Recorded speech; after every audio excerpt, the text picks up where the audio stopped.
Good afternoon, this is Sean Golding with Golding & Golding, here to discuss the basics of the FBAR late filing submission procedures for 2022. It can be a pretty detailed summary, so we have an article we recently posted. I think it's also up on Lexology as well, but I wanted to give you guys a 5 to 10 minute presentation to give you guys an idea of what your options are.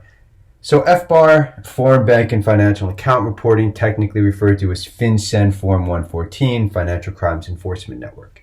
The FBAR is used to report various foreign bank and financial accounts. Don't get tripped up by the term bank. It includes more than just bank accounts. It includes bank accounts, right? Savings, current accounts, investment accounts, mutual fund accounts, pension accounts, life insurance if you have a surrender value or a cash value, and various other types of accounts. The form is required even if you don't have a tax return filing requirement or due. For example, you're below the income. And for the past few years, the FBAR has been on what's referred to as automatic extension, which means it's been automatically extended from April to October, but that's not set in stone, so it's super important each year you double check that to make sure that it's still valid. Let's go through some of the basics, the non-willful programs. Those are the most common. One thing to keep in mind, what I see often, especially as a bunch of kind of amateur attorneys have tried to jump in and make it sound like they're experts, is taxpayers are non-willful, but after reading some of these fear-mongering websites, speaking with certain attorneys who don't really have the experience, taxpayers kind of hindsight now believe they were willful when clearly they're not. So let's assume for purposes of this that you believe you're non-willful no matter what anybody's told you, right? Here are the main options.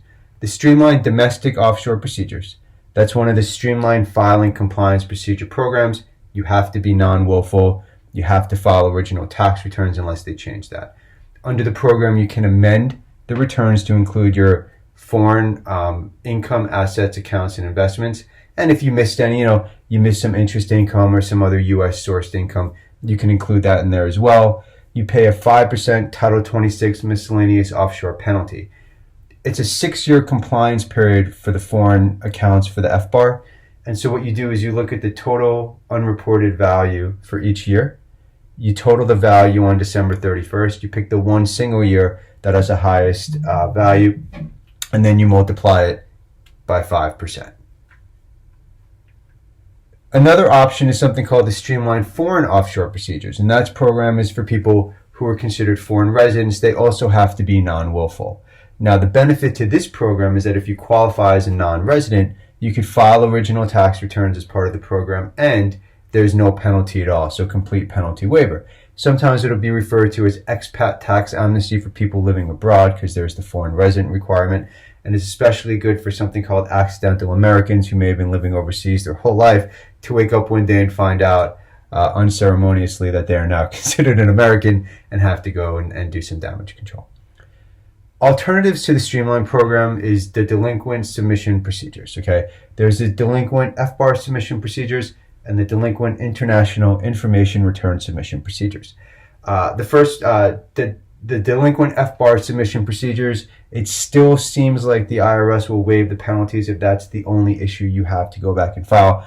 Oftentimes, taxpayers will have additional requirements as well, right? They may have a Form 3520, they may have a Form 3520A, they may have a 5471, et cetera, so that the FBAR is not the only issue. And so then they have to do the delinquent international information return submission procedures. Up until November of 2020, it was an automatic penalty waiver. Going forward, the IRS does not confirm that they will automatically waive the penalty, so it's something to consider. There's also something called reasonable cause, which gets entwined with delinquency procedures, and if that's what you're considering, you should speak with a board-certified specialist before making any proactive representation, or a multiple specialist, just to get a feel for it. What happens if you're willful, right? Or you just cannot certify under penalty of perjury that you're non-willful? Well, there's a program for you as well. It's called the Voluntary Disclosure Program, or VDP. Program's been around forever. There used to be an offshoot of the program referred to as OVDI and OVDP. In 2018, I think it was September 28th, the IRS terminated that program. But what they also did is they updated the traditional voluntary disclosure program. And so you can still submit. The program's a little different. there's now a set pre-clearance letter you have to use, Form 14457. The penalty is basically going to be 50%, although you may be able to mitigate the penalties depending on the facts and circumstances. Agents have discretion to do that. Here is one super important thing to remember. It is not a criminal acknowledgement. Criminal willfulness is not the same as civil willfulness, okay? And so just because you're willful, it could be because of reckless disregard or willful blindness, not that you intentionally tried to do anything. You can still qualify as civilly willful, not criminal. And so entering the program does not mean you're a criminal. You're not submitting any plea agreement, and most oftentimes you will avoid prosecution. We've never had anyone prosecuted that's been through the program, and it never had anyone's client's immigration status. I know some people do some fear-mongering with that, but just entering into the voluntary disclosure program doesn't mean you're going to be deported or removed. If you're out of compliance for prior years, you have all these different options available. You should consider it. But remember, the program is voluntary. No one can force you into it, and no one should force you into it. We have lots of free information available on our main website and our sub-websites. You can always reach out and schedule a reduced fee initial consultation if you think it's appropriate, and it's something that we handle here. Again, my name is Sean Golding with Golding & Golding. Thank you for your time. Enjoy the rest of your day.